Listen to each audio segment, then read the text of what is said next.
Hey, and welcome to another Tech Tuesday. This is Chad from Ascension Worship. It's been a little while, and I've really wanted to come back with a review of this. It is the Audio Fusion system. If you're not familiar with this, it's a really great idea, and the guys who put it together really care about their product and making it accessible to churches.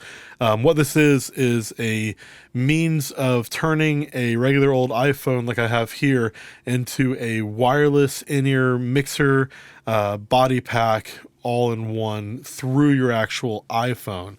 It's a great way to save a ton of money compared to some of the more traditional wireless in-ear systems.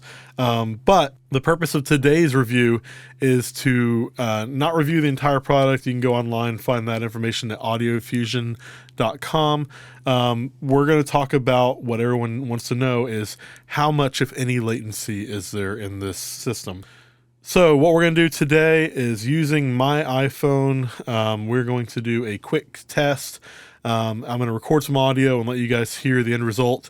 The purpose of this test is to, as best as I can, simulate what it would be like to be a vocalist or a drummer, and to hear the sound of your actual instruments, like hitting a snare drum, and then immediately hearing it through any kind of latency you might incur through the in-ear system. So I'm going to play two recordings, one, that's the original signal and one that's gone through the Audio Fusion system. So to make that work, here's how things are connected, just so you can know. We need some sort of audio interface. In a live scenario, this is going to be your digital mixer, so maybe like the USB output from a Behringer X32 or any other kind of digital mixer that can somehow get into your computer. Today, we don't have a mixer available at the moment, but we're just going to use this cheap Behringer interface.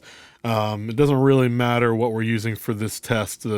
It's just the purpose of getting it through to the computer. So on input 1, we're going to have the direct signal that you'll hear, and then input 2 will come through Audio Fusion. So the way we're getting sound is through input 1.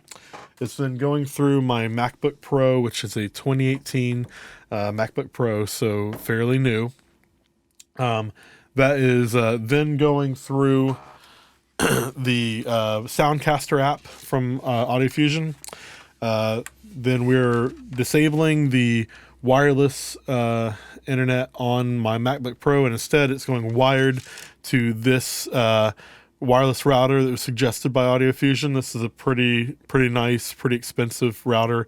I'll put the description in the or the model in the description of the video. This is a Linksys that, depending on where you buy it and when you buy it, could cost between $350 and $400. It's what they suggest for when they're at conferences, so you can cut through a lot of wireless traffic that's been going on. That is then going to this old iPhone 6. Now, this is purposely an older iPhone because you would probably want to use, some iPhones that you maybe find in your old leftovers, in case there's people that maybe don't have an iPhone and you're going to donate one. So we're using an older iPhone. It's got an older iOS. Basically, it's 2 full versions back.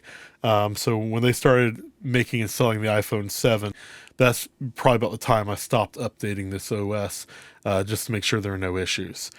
So all these things, my whole point in bringing all this up, the good and bad of this system is that it doesn't sell any hardware. You have to use their software, but you can use your own router, your own iPhone, your own computer, and all these things play into how much potential latency you can have. So when we do these tests today, take it with a grain of salt. This is just using my equipment that I have on hand. So you're going to need to do your own test to be sure if this works for you. And we'll talk more about that in the video, but they do have this thing, I'm going to say it now, called Gear Test Mode, which is really smart. It's a way to, without purchasing any of their licenses, you can try it. You can download all the software for free, and then you can do your own tests and see how it feels for your ears. So what we're going to do today, we're going to move on, and I'm going to play some audio for you, and then we'll come back and talk about what that means. We've got 4 different audio clips. The first one is a clicking sound that I use when I'm testing delay between speaker sets. So it's just a transient that we're going to listen to. We've got speech, so me just talking through a microphone because you don't want to hear me singing. We've got drums, and the reason why drums is in quotations is because I didn't have a drum kit nearby, so it's me holding a microphone, playing drums on a table. It's really bad, but the whole purpose is just so you can hear transient information and know how that feels.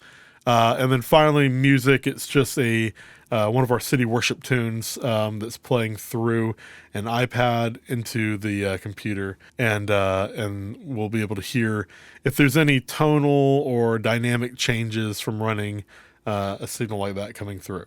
One more note while we're listening to these recordings. So we're going to hear the before, so the direct in, and then we're going to hear the after, which is a signal coming from my iPhone back into the interface. I made a mistake when I was recording these. The Audio Fusion system by default turns on all available inputs, and I didn't mute some of the inputs I wasn't using on the Audio Fusion system. So one of my preamps apparently was cranked up with nothing plugged into it. So if you hear any noise in the background, that is actually not from the Audio Fusion system. That is user error. I left the channel open. So I can tell you now the noise is not inherent in the system. We'll listen for things like colorization to the sound, dynamic changes, but the noise is user error. So that said, let's take a look. This first audio example is a clicking sound. So here is the direct signal. It sounds like this. All right, and then here it is through the iPhone. So, I mean, it's kind of hard to tell, but there's no real volume or tonal difference. Here they are back to back. So this is in real time, hearing them both at the same time. So there is a little bit of latency in there. We're going to talk more about that in a moment. We'll come back to that one. All right.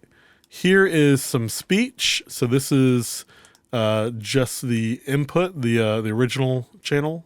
This is me talking 1 2 1 2 check. Hey hey hey, purple P's B's T's and S's. As if you don't hear enough of that already. Here is the iPhone signal. This is me talking 1 2 1 2 check. Hey hey hey, purple P's B's T's and S's. And again, that noise is not from Audio Fusion. That's from this guy. Here they are on top of each other. This is me talking 1 2 1 2 check. Hey hey hey, purple P's B's T's and S's. So again, before. This is me talking 1 2 1 2, and then all together. This is me talking 1 2 1 2. All right. Here is my drums, if you can call it that. Here's the direct signal.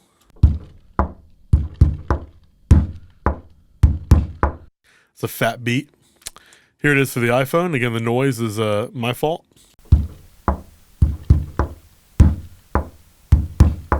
And here they are on top of each other.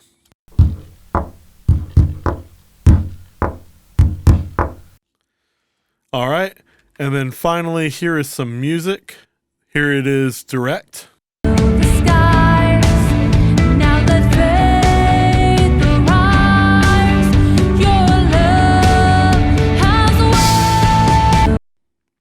Here it is through the iPhone.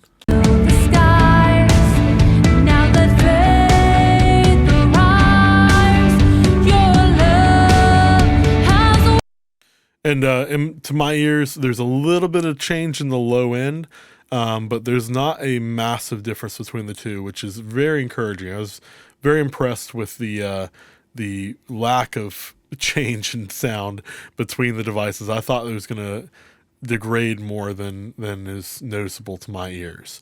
Here they are on top of each other.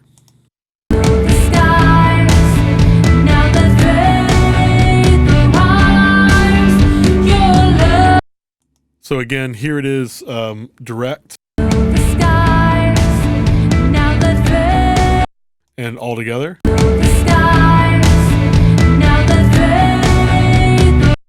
Okay, so let's go back to that clicking and let's talk about what these findings actually mean. All right, so here is just that transient information. Again, here's dry, so just hearing one of them. Here they are together. So there's this little flam that's happening there. So I did more than 10 tests, but for the purpose of the numbers I'm about to give you, I did 10 tests, I did recordings, and then I measured the latency between input 1 and input 2. So basically the only difference between those is the latency of the audio fusion system. What you just heard, this right here, is about 22 milliseconds of latency. Of my 10 tests, the smallest amount of latency I incurred with my system with an older iPhone was 22 milliseconds. The largest amount I heard was just a little bit more at 24 milliseconds. Across those 10 test cases, I averaged the number together and we came up with 23.1 milliseconds of latency was the average across those 10. So 23.1 milliseconds, what does that mean for you? Well, it's widely considered, from what I've been told, that about 20 milliseconds is about the point at which you start to actually hear latency. But that really depends on the individual. I know people that can hear it earlier. I know some people that don't get bothered with it at all just because of what they're used to. To put it in real world terms, hearing 23.1 milliseconds of latency is kind of like having a stage monitor that is 26 feet away from you. To me, it kind of sounds like if you were used to being a singer who doesn't have a stage monitor at all, and you're hearing the sound of your voice coming through the house. So you're hearing it kind of bounce off the back wall and then come back to you. It kind of sounds like a better version of that to me. And obviously give you the benefits of in-ear mixing where you can hear, you can set your own levels, you can hear click, you can hear other things going on. So who do I think this is good for? Who do I think this is bad for? I think the people who are not going to enjoy this system are going to be people who have attuned their ear to what a very low latency setting sounds like, and people who play very high transient instruments. So I think this is probably going to be a no-go for most drummers. Just hearing that little bit of slap back when you're playing will probably become a little bit bothersome after a while. Maybe acoustic guitarists, people who are strumming might have an issue with it. I think it's going to depend. I think the people who are going to get the most benefit out of this without feeling that latency are going to be people who either haven't used in-ears before and they're used to hearing more of the real room, or people who aren't singing or aren't playing transient information. So like maybe background vocalists who they have an iPhone. It's affordable for them to have this, going on with their system. But they don't necessarily need to hit something and be exactly on time. They just really kind of need to hear if they're in pitch. Ultimately, the real answer to this, again, is it depends. The cool thing is it's so affordable. I don't know if I've even talked about that yet. It's only $100 per person, assuming you already have all the hardware. So if you happen to already have a Mac computer, it doesn't have to be a MacBook Pro, it could be an iMac, anything, and you have an Apple device, iPhone, iPad, I think iPod Touch, there's a lot of different devices. You go on audiofusion.com and see what will and will not work. But the great thing is they've finally made it to where you can test this for free using your own system and then let your musicians hear it and say yay or nay on it. If they're okay with it, then it can save you a ton of money because a typical stereo wireless in-ear system, not even counting a mixer involved with it, is going to cost usually between $600 to $1,000 per person for anything that's at all decent and at all with the audio quality of what this can do for you. This is only $100 per person. The way they have it set up, you can easily transfer the licenses technically. Basically what happens is on the app, you pick who has access at that time. So on your Mac, you would say, okay, I purchased 10 licenses. I had a group of 10 people last week. I've got a different group of 10 people this week. I'm going to turn off the people who are not on stage and turn on people who are on stage, and now they have access. So you could be potentially saving upwards of $900 per person using this system. Again, it's really just going to depend on if that musician is okay with that latency that's in there. If it were me personally, I would not be okay with it at this time, but I know some vocalists that would be. So I think it just really depends on that scenario. I do know that they are also coming out with a new update soon, but not soon enough to where I should wait on the video. So I'm going to do another video if there's a noticeable difference with the new update, which I think is going to probably be a few months away at this point. But the guys there are really cool. I love the heart behind what they're doing. I love the price point. So I think really, again, it's up to you. You need to go out there and try it for yourself. This test is just to kind of give you a starting point idea of what to expect. But again, go out there, download it, gear test mode, try it out for yourself, and then let me know what you think. Please leave a comment below if your church is already using this. I'd love to hear from people using it with a lot of iPhones at a time. For the purpose of my test in the video, I only had, I think at most 3 devices connected at once. So I really, really want to hear from you guys if you're using this, and I want this to be a point where if people find this online, they can get some real information on how this is working for them. If you post a comment below, make sure you put what system you're using, the date at which you did your test, that kind of stuff, just so that people can see how it works with different updates over time. Until next time, have a great week. Again, this is Chad from Ascension Worship. I hope this has been helpful for you and your team. Come back here every Tuesday for new information.